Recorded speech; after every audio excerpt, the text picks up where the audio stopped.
കഴിഞ്ഞ ദിവസം ഇസ്രായേലി മന്ത്രിസഭ ഒരു വലിയ മീറ്റിംഗ് കൂടി. അവിടുന്ന് ചില ചിത്രങ്ങളും ഫോട്ടോകളും അഭിപ്രായ ഭിന്നതകളൊക്കെ പരസ്യമായി വരികയും ചെയ്തു. അതിൽ പ്രധാനമായിട്ടുള്ള അജണ്ട എന്ന് പറയുന്നത് ഹമാസിനെ ഇല്ലായ്മ ചെയ്യുക, നിരായുധീകരിക്കുക, ഹമാസ് ഉൾക്കൊള്ളുന്ന ഏരിയ അഥവാ ഗാസ പ്രദേശം ഇസ്രായേലിൻ്റെതാക്കി മാറ്റിയെടുക്കുക, അതൊരു പ്രഖ്യാപനമായിട്ട് കൊണ്ടുപോവുക. ഇതിൻ്റെ ചുക്കാൻ പിടിക്കുന്നത് അമേരിക്കയാണ്. അത് വളരെ സൈലൻ്റായിട്ടാണ്. പക്ഷേ ആ ഒരു ഇരുത്തത്തിൽ വളരെ പ്രമുഖമായിട്ടുള്ളൊരു അഭിപ്രായം വരികയുണ്ടായി. ഇത് ഹമാസാണ്. ഹമാസിനോട് 2 കൊല്ലമായി നമ്മളുടെ ഏറ്റവും വിലപ്പെട്ട ആയുധങ്ങളൊക്കെ ഉപയോഗിച്ച് നമ്മൾ പോരടിക്കുകയാണ്. കരയുദ്ധം നടത്തി, ബോംബിംഗ് നടത്തി, എല്ലാ അർത്ഥത്തിലും നമ്മളൊക്കെ ചെയ്തു. പക്ഷേ നമ്മുടെ ബന്ദികളായ ഒരാളെപ്പോലും ആയുധബലം കാണിച്ചിട്ട് തിരിച്ചു കൊണ്ടുവരാൻ പറ്റിയിട്ടില്ല. അതുകൊണ്ട് എനിക്ക് തോന്നുന്നത് എന്ന് പറഞ്ഞിട്ട് അയാൾ പറയുന്നൊരു വാക്കുണ്ട്, അഥവാ മന്ത്രിസഭയിൽ നിന്ന് പറയുന്നൊരു കാര്യം. അദ്ദേഹം പറയുകയാണ്, എനിക്ക് തോന്നുന്നത് ഈ ഇസ്രായേലിൽ ഒരു ഫുട്ബോൾ മത്സരം 2035-ലോ 40-ലോ കിട്ടുമെങ്കിൽ അതിനെക്കുറിച്ച് ചർച്ച ചെയ്യലായിരിക്കും. അത് നല്ല വ്യക്തമാണ്. ഇത്തരം 2 കൊല്ലം എല്ലാ സായുധ സന്നാഹങ്ങളും കൂട്ടിച്ചേർത്ത് നമ്മൾ പോരടിച്ചിട്ട് ഒരിക്കലും നഷ്ടപ്പെടാതെ, വീര്യം ചോർന്നു പോകാതെ ഹമാസ് അവരുടെ മണ്ണിൽ ഇപ്പോഴും ഉണ്ടെങ്കിൽ പിന്നെ ഇനി എന്ത് തന്ത്രമാണ് അവർക്കെതിരെ പയറ്റാൻ പോകുന്നത്? അതുകൊണ്ട് ഈ ഒരു ചർച്ചയ്ക്ക് യാതൊരുവിധ പ്രാധാന്യമില്ല എന്ന് പറഞ്ഞ് മനസ്സിലാക്കി കൊടുക്കുന്ന ഒരാളാണ് ഈ മനുഷ്യൻ. ഇദ്ദേഹം ആ കാര്യം വ്യക്തമാക്കി പറഞ്ഞു കൊടുക്കുമ്പോൾ അയാളിൽ നിന്ന് വളരെ രോഷാകുലമായിട്ടുള്ള സ്മോട്രിച്ച് എന്ന് പറയുന്നൊരു മനുഷ്യനുണ്ട്. അതെ, ആ ഇസ്രായേലിൻ്റെ ധനകാര്യമന്ത്രി.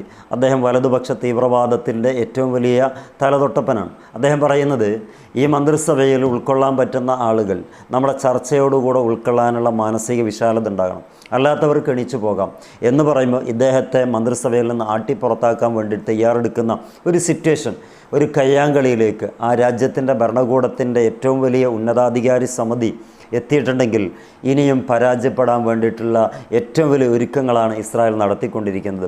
അവർ തന്നെ ഫൈറ്റിങ്ങിലാണ്. അവർ തന്നെ ഏകാഭിപ്രായത്തിൽ ഒരിക്കലും എത്തുന്നില്ല. അവിടെയാണ് നല്ല ജൂതന്മാരുടെ ഏറ്റവും വലിയ ഇടപെടലുകൾ നമ്മൾ കാണുന്നത്.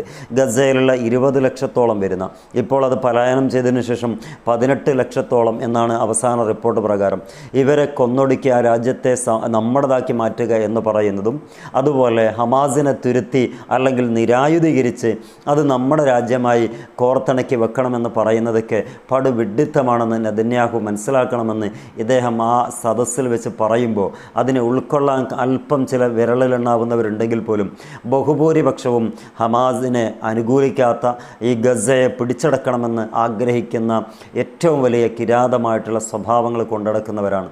അതുകൊണ്ട് തന്നെ ആ ചർച്ച അലസിപ്പിരിക്കുകയും ശേഷം ട്രംപിൻ്റെ മൗനാനുവാദം ഉണ്ടാവുകയാണെങ്കിൽ ഗസയിലേക്ക് ഇരച്ചു കയറാൻ വേണ്ടിയിട്ടുള്ള ഒരു ശ്രമത്തിൻ്റെ ഭാഗമായി പര്യവസാനിപ്പിക്കുകയാണ് ചെയ്തിട്ടുള്ളത്.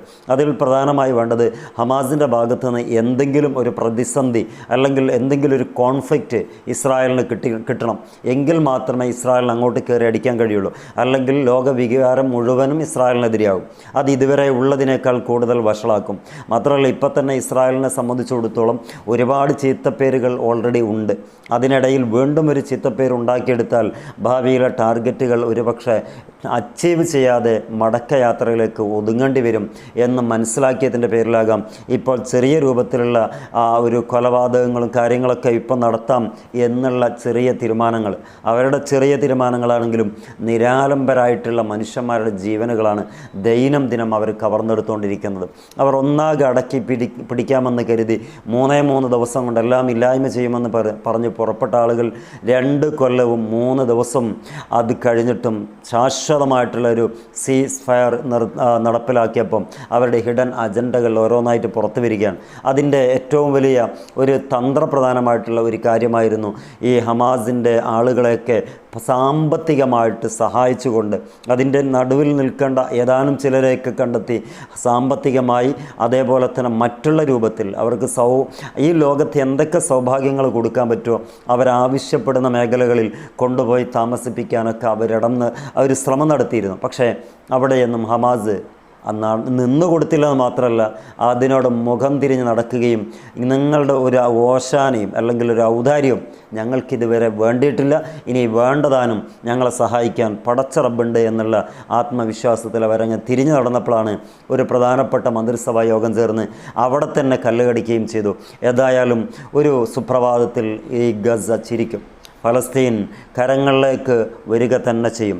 അതുവരെ സയനിസ്റ്റിൻ്റെ കുപ്രചരണങ്ങൾ, പ്രൊപ്പഗണ്ടകൾ അതങ്ങനെ വിലസി നടക്കുകയും ചെയ്യും. ഏതായിരുന്നാലും ഇപ്പോഴുള്ള ഏറ്റവും പ്രധാനപ്പെട്ടത് സീസ് ഫയർ കണ്ടിന്യൂ ചെയ്യേണ്ട ഗതികെട്ട അല്ല അവരെ സംബന്ധിച്ചിടത്തോളം ഹതഭാഗ്യമായിട്ടുള്ള ഒരു സിറ്റുവേഷനിലേക്ക് ഇസ്രായേൽ ചെന്നെത്തിയിരിക്കുകയാണ്.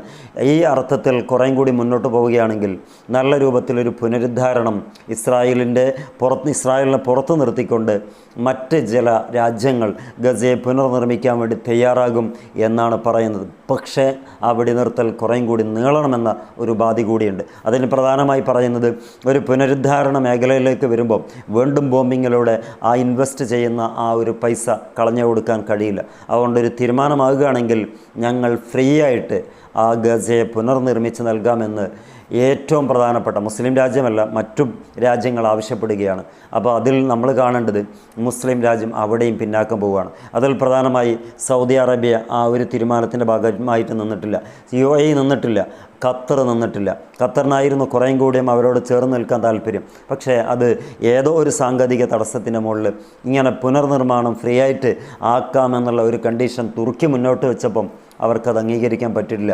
ഒന്നുകിൽ തുർക്കി അതിൻ്റെ മധ്യക്ഷനാകരുത് എന്ന് കണ്ടിട്ടായിരിക്കാം. ഏതായിരുന്നാലും ഇപ്പം ഈ നിലവിൽ സീസ് ഫയർ കണ്ടിന്യൂ ചെയ്യുക എന്ന ഒരു ഉപാധിയോടുകൂടെ മന്ത്രിസഭാ യോഗം പിരിച്ചുവിട്ടിക്കാണ്. ഏതർത്ഥത്തിലും ഏത് സമയത്തും ഉന്നം നോക്കിയിരിക്കുന്ന ഒരു വേട്ടക്കാരൻ്റെ ലക്ഷ്യബോധവും മൈൻഡ് സെറ്റുമാണ് ഇപ്പോൾ ഇസ്രായേലിൻ്റേത്. ഹമാസിൻ്റെ അടുത്തുനിന്ന് ഏതെങ്കിലും മൈന്യൂട്ടഡായിട്ടുള്ള ഒരു തെറ്റ് കണ്ടാൽ അത് പർവ്വതീകരിച്ച് ഇസ്രായേൽ ഇരച്ചു കയറാൻ വേണ്ടി കാത്തിരിക്കുകയാണ്. കാത്തിരുന്ന് കാണാം മറ്റൊരു വീഡിയോയിൽ. എല്ലാവർക്കും നന്ദി.